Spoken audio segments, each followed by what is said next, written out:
Une question pour vous, Franck, c'est les personnes avec qui vous interagissez au quotidien, c'est-à-dire vos équipementiers, qui eux aussi, ils vont devoir sûrement changer et mettre à jour la manière de gérer les actifs qu'ils ont.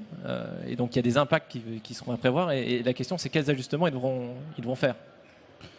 Ils sont nombreux, les ajustements. Donc, les ajustements techniques, ils sont relativement faibles. Hein. Par contre, les enregistrements dans les méthodes de collaboration sont très différents. Aujourd'hui, comment un équipementier interagit avec un constructeur automobile? Le constructeur automobile envoie un RFQ, va à un certain nombre de fournisseurs, va relever les copies et puis va prendre le moins cher globalement. Or, l'équipementier, la marge de manœuvre de l'équipementier est extrêmement réduite. Si l'équipementier a investi énormément en innovation, il va avoir d'énormes difficultés à remonter ses capacités d'innovation. Si jamais il a investi dans la durabilité du produit, il ne va juste pas pouvoir.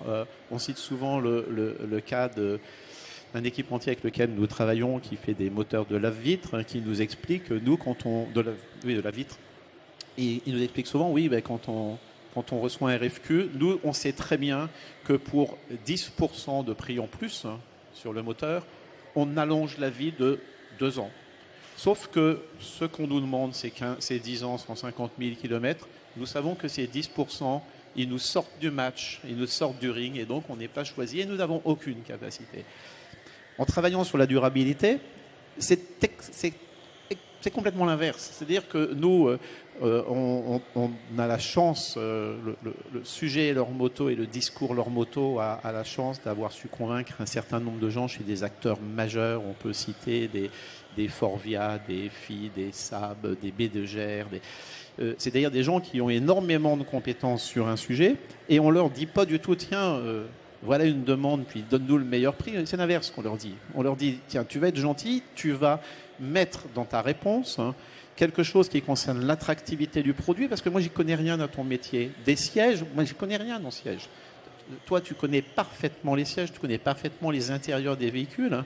Eh bien, tu vas m'expliquer quel est le meilleur intérieur de véhicule, quel est le meilleur siège par rapport à mon objectif et mon client. Et attention, tes promesses, là, il va falloir les garantir, puisque de toute façon, on va être la main dans la main pendant les 5, 10, 15 ans qu'on va passer ensemble. Et puis ça tombe bien, parce que l'argent, on ne va pas le gagner le jour où on va te livrer, ou tu vas nous livrer. L'argent, on va le gagner justement sur la fin, et ça va être extrêmement rentable potentiellement. Et donc ça, c'est formidable, parce qu'au lieu d'avoir une espèce de bras de fer entre des acheteurs ultra efficaces et des vendeurs qui font ce qu'ils peuvent, eh bien, on a un réel partenariat et on l'observe au quotidien, et on l'observe même dans la performance industrielle de leur moto, puisque l'entreprise a été créée il y a 2 ans et demi et nos véhicules sont en train de terminer leur homologation. C'est-à-dire que même sur la durée des cycles, on a un raccourcissement de l'ensemble.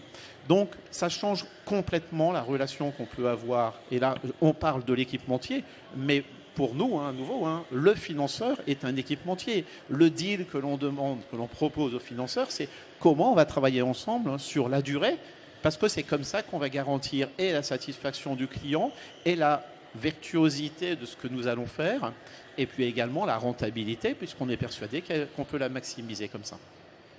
Fascinant, d'autant que ça veut dire qu'on passe d'un modèle où on était sur des transactions uniques d'un fournisseur au constructeur à justement une double communication vers ces modèles de durabilité.